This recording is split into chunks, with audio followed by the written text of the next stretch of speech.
नमस्कार दोस्तों, मैं दुर्गेश कुमार एक बार फिर क्राइम वीडियो में आप लोगों का स्वागत करता हूं। महाराष्ट्र के नागपुर शहर में पिछले महीने सबकी आंखों के सामने एक कत्ल हुआ था, लेकिन सब कुछ खुलेआम होने के बावजूद किसी को यह कत्ल नजर ही नहीं आया और तो और पुलिस भी इस कत्ल को कत्ल नहीं समझ सकी। लेकिन जब मरने वाले शख्स की पहचान सामने आई और इस मौत को लेकर शहर में चर्चाओं का जब बाजार गर्म हुआ, तो फिर मामले की जाँच क्राइम ब्रांच के हवाले की गई और अब इस मामले में जो खुलासा हुआ उसने सबको हैरान करके रख दिया। कहानी है एक ऐसे अदृश्य कत्ल की जिसके लिए पूरे 1 करोड़ रुपए की सुपारी दी गई थी। वो कहते हैं ना कि कई बार जो होता है वो दिखता नहीं और जो दिखता है वो होता नहीं। हम बात कर रहे हैं सीसीटीवी की कुछ ऐसी तस्वीरों की जिसमें से एक तस्वीर सामने आई है। एक बुजुर्ग शख्स हाथ में झोला लिए पैदल ही सड़क पर चले जा रहे हैं। उनकी नज़रें नीची हैं। अभी वो थोड़ी ही दूर आगे और बढ़ते हैं कि पीछे से आ रही एक तेज रफ्तार व्हाइट कलर की i20 कार उन्हें कुचल देती है और आगे निकल जाती है। नागपुर में दूर से कैमरे में कैद हुई तस्वीर बहुत साफ तो नहीं, लेकिन इन्हें देखकर फौरी तौर पर इतना तो कहा ही जा सकता है कि यह मामला एक्सीडेंट का है। पिछले महीने की 22 तारीख को हुई इस वारदात की उन तस्वीर को देखकर शुरू में नागपुर पुलिस को भी कुछ ऐसा ही लगा था, क्योंकि उस तस्वीर में जो दिखा वो था नहीं और जो था वो दिखा ही नहीं। और यही वजह कि अब उस वारदात के पूरे 21 दिन बाद ये केस सिर के बल खड़ा हो चुका है। पता चला है कि केस एक्सीडेंट का नहीं बल्कि सोची समझी साजिश के तहत एक कत्ल का है, जिस कत्ल के लिए कातिलों को पूरे 1 करोड़ रुपए की सुपारी दी गई। लेकिन आखिर एक बुजुर्ग आदमी के कत्ल के लिए इतनी भारी भरकम सुपारी किसने दी? उसकी इस बुजुर्ग से ऐसी क्या दुश्मनी थी? कत्ल को एक्सीडेंट दिखाने की कोशिश क्यों हुई? और आखिरकार इस तथाकथित एक्सीडेंट के पीछे छुपे खूनी की साजिश से पर्दा कैसे हटा? तो नागपुर में हुई इस वारदात की तफ्तीश में जो बातें सामने आईं और कातिल के तौर पर जो चेहरे बेनकाब हुए, उन्होंने पुलिस वालों के साथ साथ नागपुर के आम लोगों को भी हैरत में डाल दिया।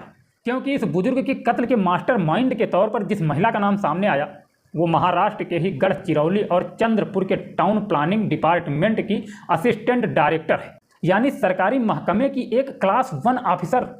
जबकि इस साजिश में उस महिला का साथ देने वाला दूसरा बड़ा चेहरा प्रशांत पार्लेवार, जो नागपुर के ही micro small and medium enterprises यानी MSMI के डायरेक्टर हैं, यानी दूसरे सीनियर क्लास 1 ऑफिसर। अब दो इतने बड़े सरकारी ऑफिसरों ने आखिर इस बुजुर्ग की जान क्यों ली? क्यों एक कत्ल करके दोनों ने अपने परिवार की जिंदगी को दांव पर लगा दिया?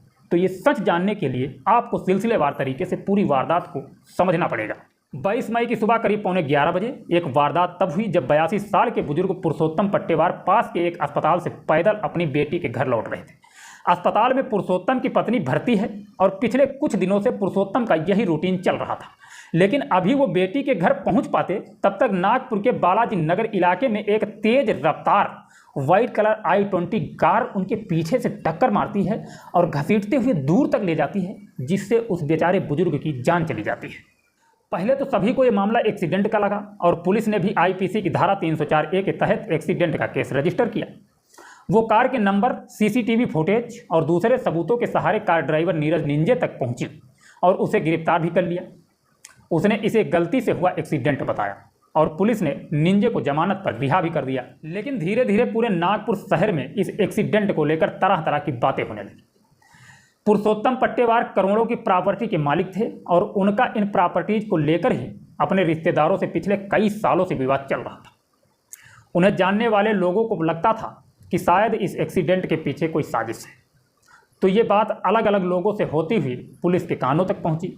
खुद पुरुषोत्तम के कुछ रिश्तेदारों ने इस केस को लेकर नागपुर के पुलिस कमिश्नर से मुलाकात की, जिसके बाद कमिश्नर ने मामले की जांच अंजनी पुलिस से लेकर क्राइम ब्रांच के हवाले कर दिया।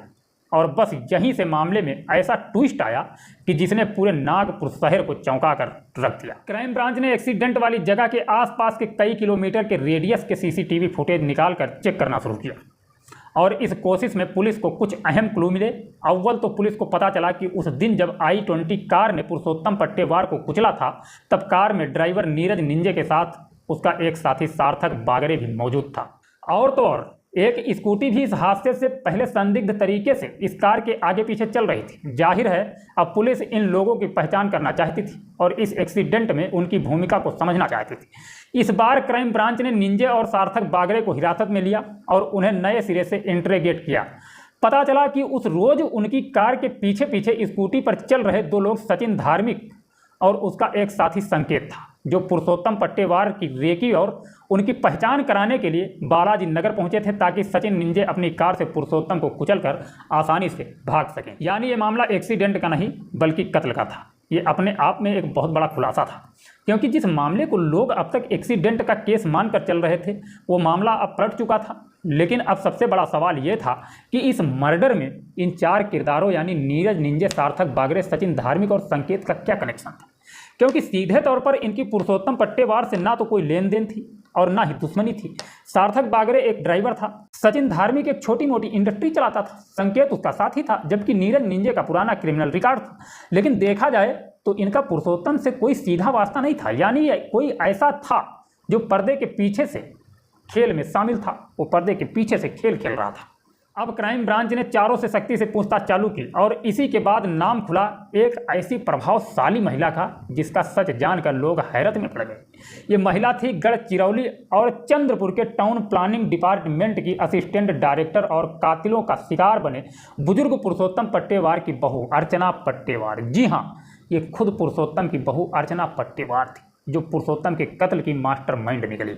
असल में पुलिस की गिरफ्त में आए कातिलों ने कबूल किया कि इस काम के लिए अर्चना ने ही उन्हें 1 करोड़ रुपए की सुपारी दी थी। लेकिन ये तो इस खुलासे का सिर्फ एक हिस्सा था। जब पुलिस ने इस खुलासे के बाद अर्चना को गिरफ्तार कर उससे पूछताछ की तो मास्टरमाइंड के पीछे एक और मास्टरमाइंड का नाम सामने आया और ये नाम था प्रशांत पार्लेवार, जो मास्टरमाइंड लेडी अर्चना का भाई और नागपुर के ही micro small and medium enterprises यानी MSMI का डायरेक्टर, यानी एक ऐसा शख्स जो एक सरकारी अफसर तो है ही, सत्ताधारी दल के नेताओं का भी बेहद करीबी माना जाता है।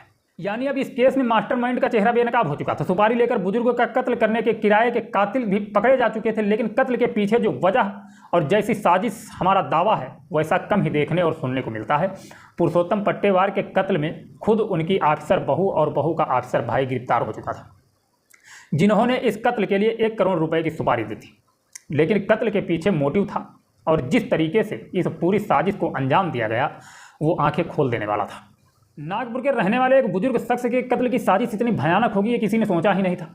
पुलिस की माने तो ये कत्ल अर्चना ने अपने ससुर की प्रॉपर्टी पर अकेले कब्जा करने के इरादे से उनका कत्ल किया। असल में अर्चना के ससुर पुरुषोत्तम पट्टेवार के पास नागपुर में ही करीब 6000 एकड़ में फैली एक प्रॉपर्टी है जिसकी कीमत 20 करोड़ रुपए है। इसके अलावा पट्टेवार परिवार के पास और भी करोड़ों की संपत्ति और प्रॉपर्टी है जिसे लेकर परिवार में ही कई पक्षों के बीच विवाद चला आ रहा है। कुछ लोग दावा करते हैं कि विवाद की जड़ में जितनी प्रॉपर्टी है उसकी पूरी कीमत करीब 300 करोड़ रुपए बैठती है। ससुराल की जमीन पर अर्चना कोई माल बनाना चाहती थी। वैसे तो इस खींचतान में कई छोर हैं, लेकिन मोटे तौर पर समझे तो पुरुषोत्तम पट्टेवार अपनी इस प्रॉपर्टी का एक बड़ा हिस्सा अपनी बेटी को भी देना चाहते थे और बस यही बात बहू अर्चना को नागवार थी। पुलिस ने तफ्तीश में पाया कि अर्चना ने अपने ससुर की प्रॉपर्टी अकेले हथियाने के इरादे से ही पूरी साजिश रची और किराए के कातिलों से उनका कत्ल करा दिया। अर्चना ने अपने ड्राइवर सार्थक बागरे को इस काम के लिए राजी किया, 1 करोड़ की सुपारी का लालच दिया। सार्थक के साथ साथ सचिन धार्मिक और दूसरे कातिलों से बात हुई जिन्होंने पुरुषोत्तम का कत्ल करने पर हामी भर दी। इन्हें रुपये पैसों की सुपारी तो दी गई, सचिन धार्मिक को एक बियर बार के लाइसेंस का लालच भी दिया गया। अर्चना ने एक काम कर देने पर उसे अपने भाई यानी MSMI के डायरेक्टर प्रशांत पार्लेवार से लाइसेंस दिलाने की मदद करने में वादा भी किया। भाई जो लगातार अपनी बहन अर्चना को इस कत्ल की साजिश को पूरा करने के लिए गाइड कर रहा था। अर्चना ने पहले किस्त के तौर पर 5 लाख रुपए कैश और करीब 9 लाख रुपए का सोना दिया, जिसमें कातिलों ने पहले एक सेकंड हैंड i20 कार खरीदी जिसका कत्ल में इस्तेमाल किया गया और फिर तय प्लानिंग के मुताबिक 22 मई को पुरुषोत्तम पट्टेवार को उसी कार से कुचल दिया गया।